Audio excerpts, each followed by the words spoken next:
Counter Attack Podcast with me again, Daps. Guys, keep liking, subscribing, sharing. Yeah. Last week was a quick one. I'm going to try to do another quick one. So basically what it is, when I haven't got a guest, what started to happen is that I just didn't record.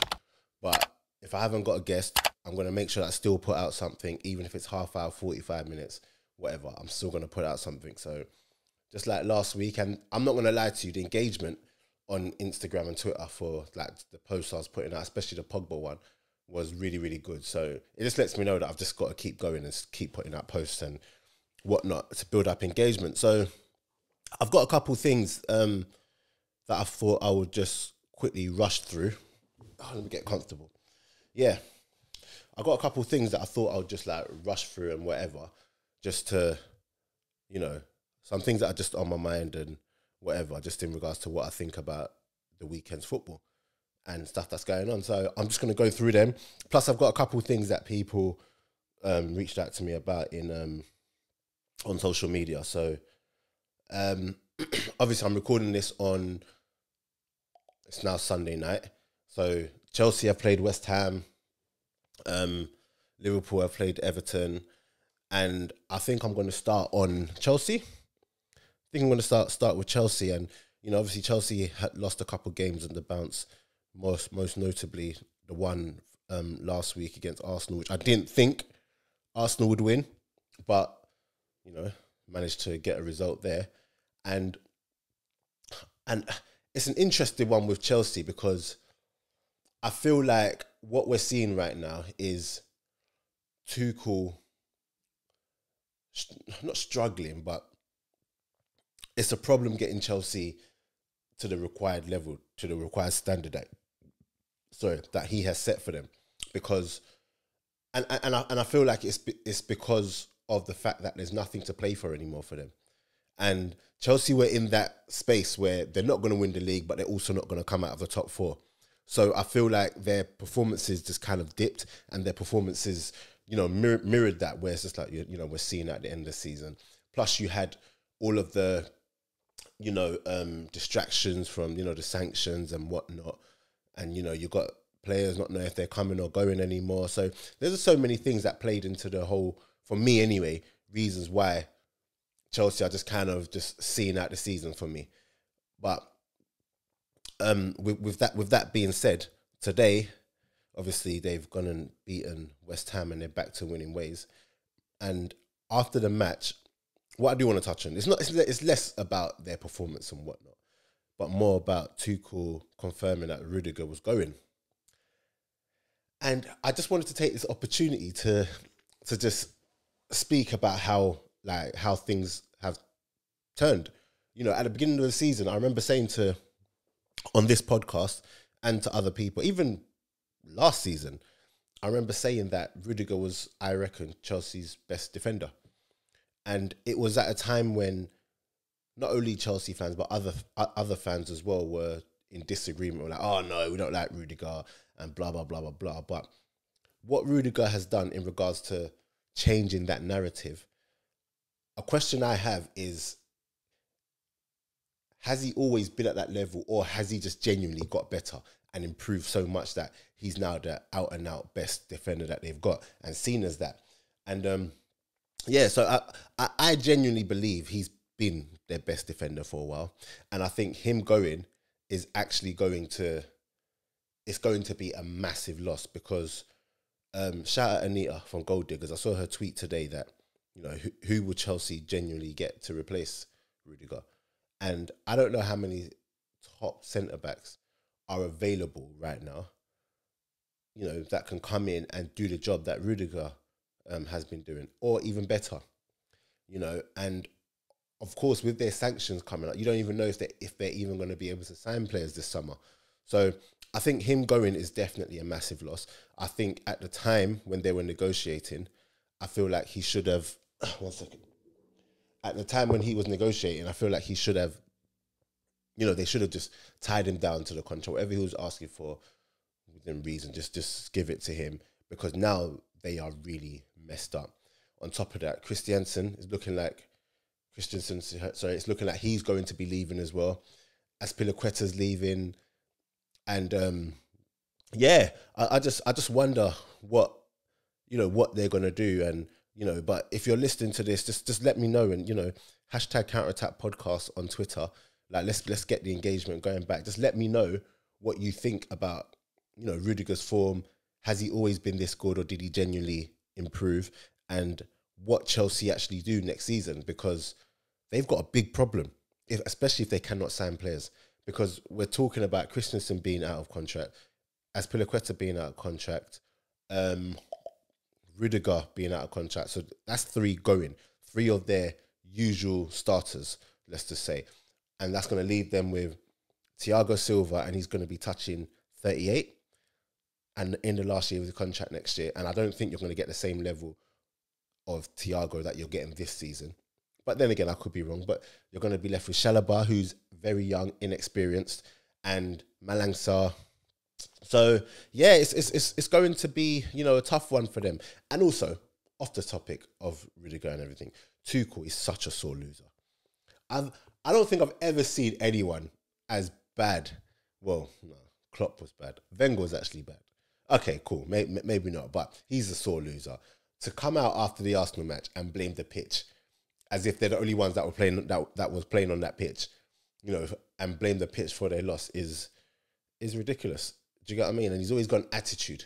He's always got a mad attitude. Like, I understand you're not going to be happy when you lose, but the attitude is just mad. But anyway, that's that. So I don't know if there's any more Chelsea topics. No, obviously they drew 1-1. And you know what? They got to be careful, because top four, no, obviously they'll get top four, but that third spot isn't so secure anymore. Do you get what I'm saying? And the way, they're struggling to really, perform right now, they might want to be careful that they don't get dragged into, a late season race for, that third spot. Because obviously Arsenal, it's so amazing how quickly things change in football. Last week I was on the podcast saying that the top four race for Arsenal is done. And in the space of a week, Arsenal have beaten Chelsea, beaten Manchester United, and Tottenham have also dropped points against Brentford, which now means that it's back on just like that. And honestly, I can't speak highly enough in regards to how happy I am that we've beaten United and Chelsea. But it's just so techie right now, man. Honestly. Listen, I don't know what is going on. And I think I might have said this last week. The only reason why I say Arsenal aren't guaranteed top four is literally because Tottenham have Conte. And I know that sounds mad, but having Conte, who is a world-class manager in charge of your team, it just makes a world of difference. I'm telling you now, if Tottenham had any other manager, whether it was even Poch or whoever, if they had any other manager at this stage of the season with this current team, I wouldn't even worry about top four. I wouldn't even think anything of it.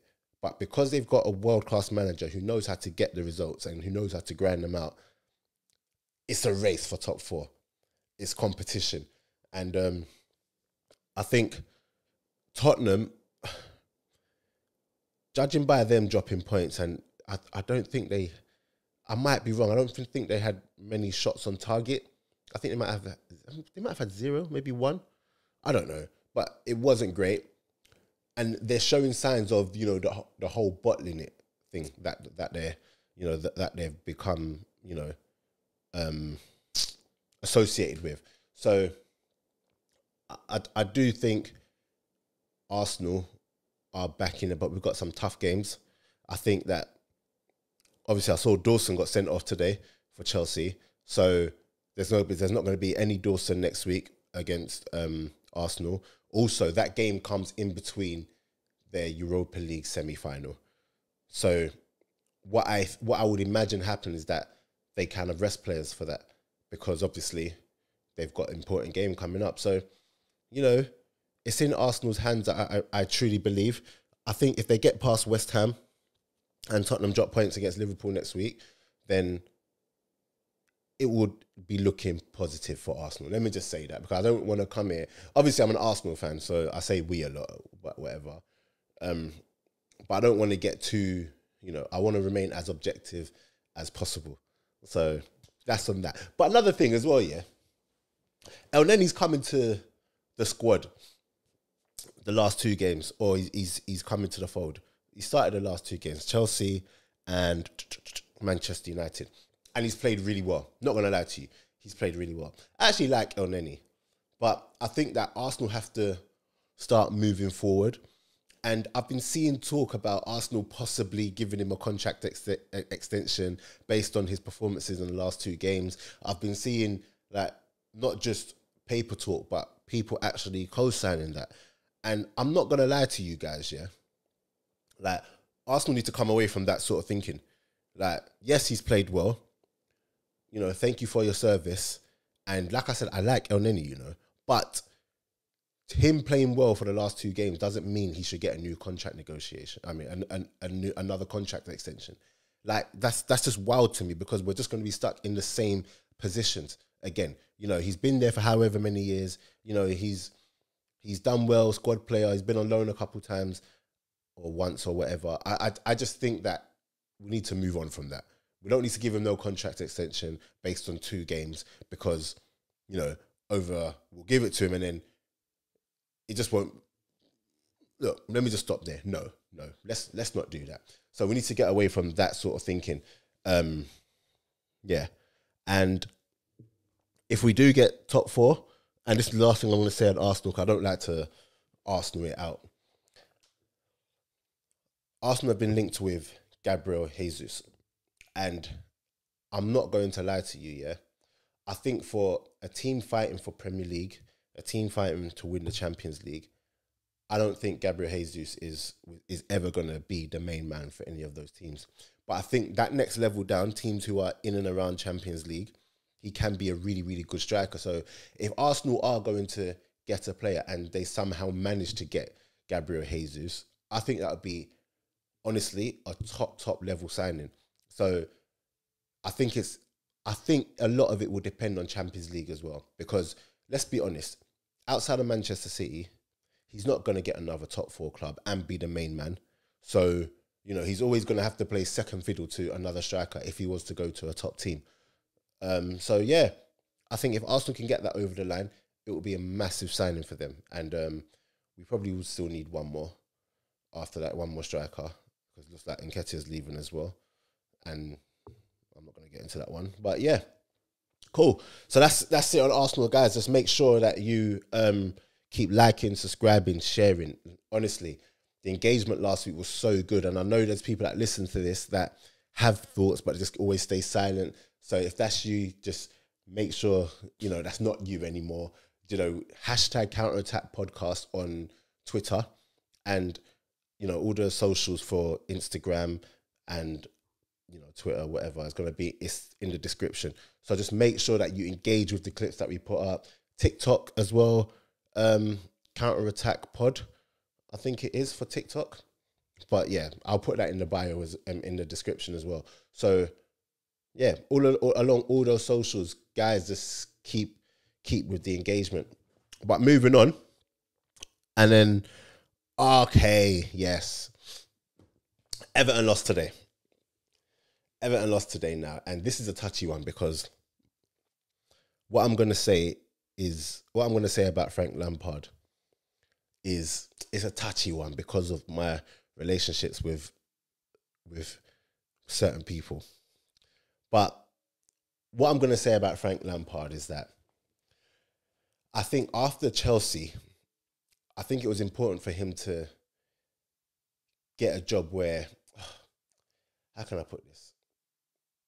I think the last thing he needed was a relegation fight. Let me just put it that way. And with the way Chelsea ended, with the way Derby ended in regards to not getting promotion, I think Frank Lampard came into his job with a lot of pressure. And I'm talking about pressure from outside, like to show us something, because Frank Lampard is an England legend, Premier League legend, and I think that a lot of people have reservations.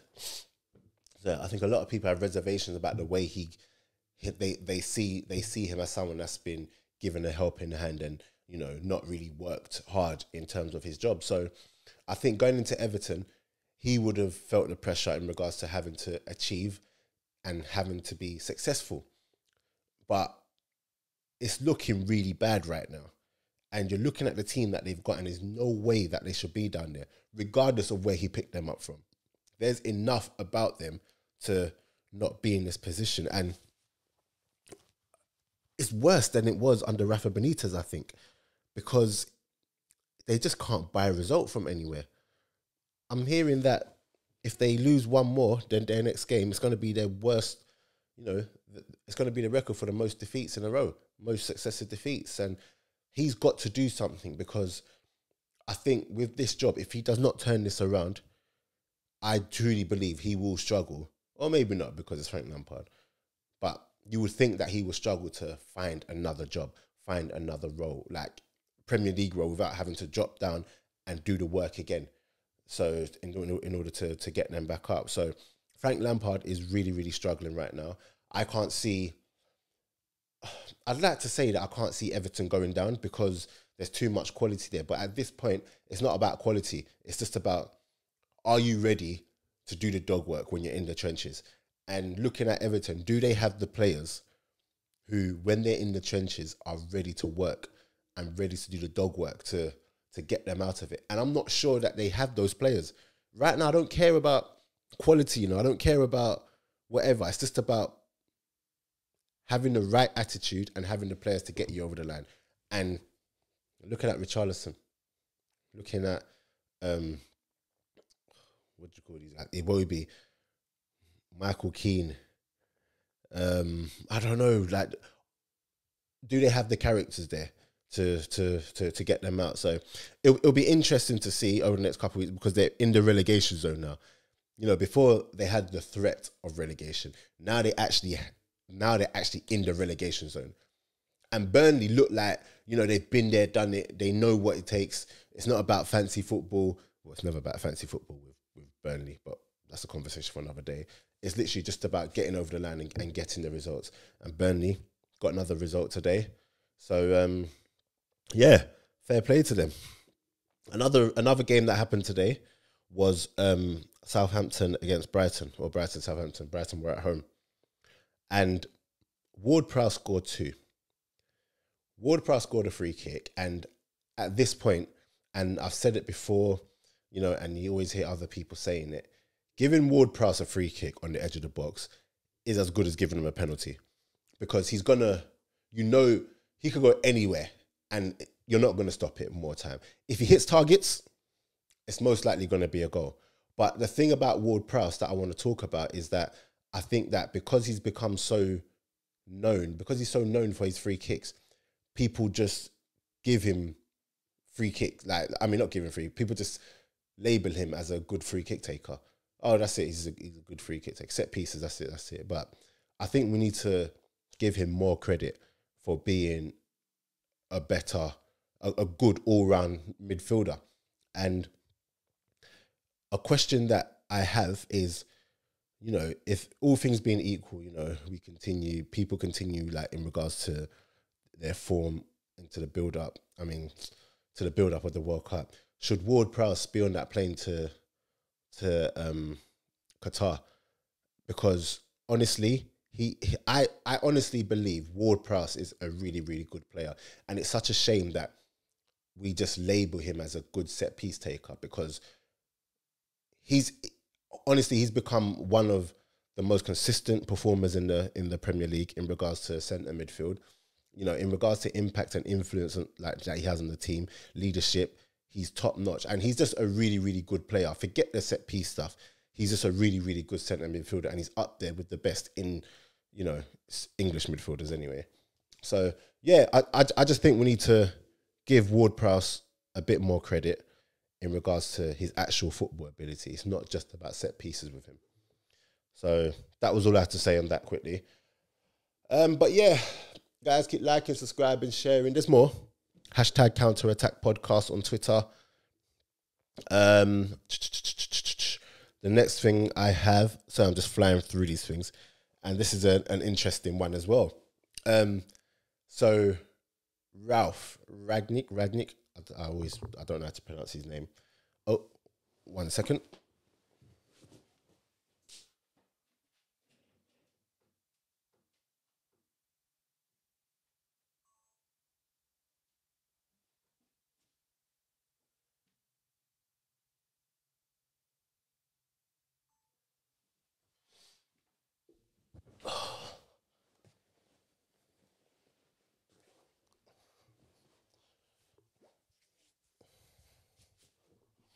Yeah. So Ralph Rangnick, honestly, as time goes on and as the season's going on and United's performances get worse, honestly, when I listen to Ralph Rangnick speak, I respect him so much, because I know a lot of people make fun of him, as you know, when he first came, there was all these interviews, all of these TED Talks. But honestly speaking, Ralph Rangnick, when I hear him speak, you can see that he's a man that actually really knows football. He's a man that can look at football being played and, you know, analyze it, and just, his head is correct, if you know what I mean. And he's come in and I'm hearing him talk, and I can see he's not having these players. And I think a lot of these players are in for a rude awakening come the summer. I'm not going to say they've let him down, because a lot of these players have let down a couple managers now. And he's not having it in regards to, but he's also interim manager, so there's very little that he can do. And, you know, I think when Ten Hag comes and they have their conversations in regards to, you know, the players that are currently at the club, I think that he's going to literally expose a lot of these players. You know, a lot of these players think that they're better than they are. I think a lot of the players there are just not of the standard of Manchester United, and he's seen that. And I think he's seen that a lot of them have it easy and are coasting, and he's not having them one bit. And it'll be interesting to see as the season goes on, he starts getting more frustrated, and, you know, his time's coming to an end. It'll be interesting to see how much he actually opens up and, you know, says more in regards to all of that. So, you know, Ten Hag has been confirmed now, and when they do have their conversations, I'm already hearing that he's not trying to have Maguire as captain, and, you know, they're trying to get Frankie de Jong in, and obviously Van der Beek's there. He's going to try reignite Van der Beek's Manchester United career, and it will just be interesting as well to see how much control they actually give him. And one thing that I was speaking to the Armchair Gaffers guys before I started recording, and I mentioned the Bruno Fernandes 5-year contract before they've appointed a manager. And I don't know who it was on the podcast, but one of them alluded to the fact that that could be a sign that things aren't all going to be his way, Ten Hag's way, in regards to all the decisions. You know, they want to give him a 5-year contract before a new manager's been appointed. That's what they're going to do. And that might be something to look at. Do you get what I'm saying? Because over the past couple of years, no matter which manager has come in, they've never really had, you know, everything their way in terms of total charge, recruitment, you know, tactics or whatnot. Like, they've not had total control over it. So it'll be interesting to see how that goes. But, you know, the season still, you know, has however many games left, and United are just crumbling. They're so bad. Honestly, they are so bad right now. And the only, you know, glimmer, not even glimmer of hope, but the only thing that I like in terms of positive in regards to United, and I know that a lot of people say he's the problem. I know that a lot of people give him a lot of slack, but it's Ronaldo. Honestly, like, Ronaldo keeps scoring. He's their top goal scorer right now. He's got however many goals. Like, what more do you want from him? Do you get what I'm saying? In a team that has been underperforming for however long, in a team that really lacks the quality needed, Ronaldo is doing his job and putting the ball in the back of the net. And in a better team, imagine how many more goals he would have. So, I think that's the only good thing I see. I think Pogba's played his last game for United. I think his contract is up at the end of the season. And, you know, Ranić was complaining that he keeps getting injured. But I think Pogba just had it like, listen, I'm about to make a big move. Big signing on fee, whatever. I'm not going to mess it up by getting injured. So, and fair play to him. Do you know what I mean? Like, if that's what you need to do, then do it. But I think he's played his last game. So we haven't done a podcast since the Liverpool match. Yeah. So, and I just wanted to say it was really mad how they dropped Phil Jones in it against Liverpool. Formation that he's not familiar with, that Manchester United aren't particularly familiar with. Phil Jones hasn't really played that many times, and they put him in there. And honestly, he did not have a great time. And I just think they kind of set him up there. They lined him up nicely. So, yeah, I don't know about all of that stuff. And I think that might be it. No, Pochettino. So, Pochettino is... Let me get it up, because there's reports coming out, right, that Pochettino is leaving PSG imminently. So, yeah, apparently he's going to be imminently relieved of his duties as PSG manager. And I was just thinking on that in regards to Poch, that he is another manager that is going to have this thing hanging over, this dark cloud hanging over his head. Because at Tottenham there was this thing that he was, you know, all this good football, and he never won a trophy. And then he got the job at PSG, and everyone's saying, with PSG, with this team, you have to win stuff. And first season was, second season, Messi's now joined, you have to win the Champions League. Didn't look any closer to winning the Champions League. And then on top of that, you know, the league hasn't really been a walk in the park. So there's this dark cloud hanging over his head. You know, Manchester United wanted him, but they've opted to go another route now. And I just think it's, you know, a lot of people might say that, you know, a route back to Tottenham is on the cards. And Scorcher was saying this actually, that, you know, he might, you know, it's going to be one big homecoming. And I was saying, no, Conte's there, you know. Antonio Conte's at Tottenham right now. But then when you look at it, I don't think Conte's going to be there for a long time. I think after this summer, if Conte's there December this year, I will be very surprised, because I think once he sees that they're probably not going to back him in the transfer market how he needs to be backed, I think he's out. Honestly, I genuinely think he's out. I think they're lucky they kept him after January, because he was, you know, he was complaining about the transfers and, you know, the need to bring in better quality. And I think come this summer, where you need the big rejig that Tottenham do need, and he doesn't get that, honestly, I think that's just going to be, he's just going to be like, no. And then you're going to hear the stuff the way he just begs to be sacked. He just begs to be sacked to get that compensation. So, yeah, so if that happens, I can see Poch coming back to England and managing Tottenham again. So we'll see about that. And yeah, honestly, I just can't have Tottenham getting top four though. But yeah, guys, hashtag counterattack podcast. Haaland, they said that Haaland was pretty much a done deal as well to Manchester City for that 65 million. I think it's his release fee or something. And you see if City get Haaland, problems. I hear people saying the league's wrapped up for the next 5 years, but I never ever believe in that wrapped up. No matter how good the signings are that people get, I never ever believe that because it never happens.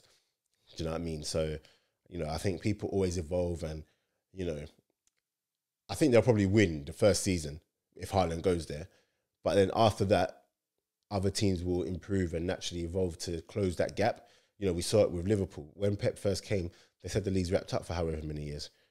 Do you get what I'm saying? And then Liverpool came, and, you know, Klopp and, you know, Liverpool came and started challenging, and it wasn't so easy for Manchester City after that. And I just think that's a massive problem. Again, I say it on this podcast all the time. City can do that false nine thing for the majority of Premier League games and Champions League games. But when it's crunch time, and when it really matters in those big, massive games on the world stage, on the elite stages where they really, really count, you need a striker. And Haaland will push them over the line.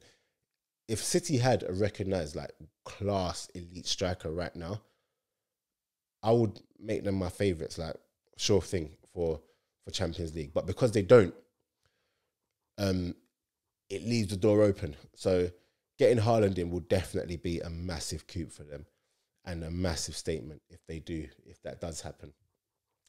Other news, West Ham, Europa League.